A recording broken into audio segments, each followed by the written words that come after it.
no particular place to go. And it was all, the cars were the romantic image of rock and roll. So yeah, the first car I ever had was a Sunbeam Alpine, which was a really nice, top off and all that. But then my next car was a Cadillac Fleetwood. And then the one after that was a Ford Thunderbird, and then a Corvette Stingray, and I went for that American look. And when you think about it, can you imagine pulling up alongside a Ford Anglia in a Cadillac? It was 3 times longer. Mm-hmm. I must have looked like a real flash Burke.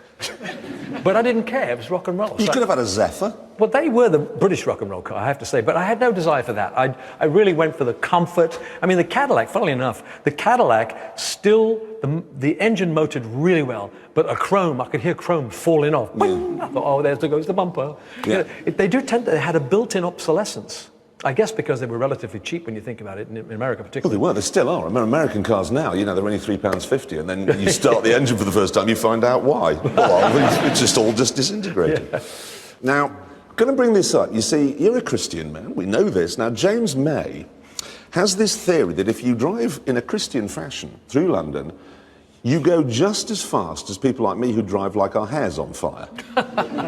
Would you subscribe to that if you let people out of side turnings? I would. I think that sometimes when people see that you let people out, you get let through yourself. And then miraculously you get to the M25 and, oh my goodness, it's clear, thank you. You see, I don't do that. I just shout at the person in front, flash my lights until they pull over. Get out of the way, old bag! Not you, but get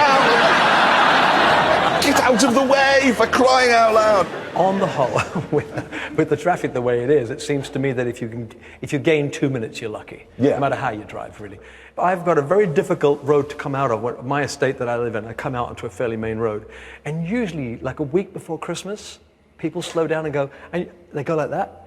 And I've often gone, it's so difficult to believe that they actually let you out. But at Christmas time, people do become rather nice. Really? Oh, yeah. No, again, 500 horsepower, get out of the way. Speaking of this estate that you live in, it's St George's Hill, isn't it? Yeah. Which is in Weybridge. Now, I'm guessing that you've got kind of monogrammed electric gates. Am I right?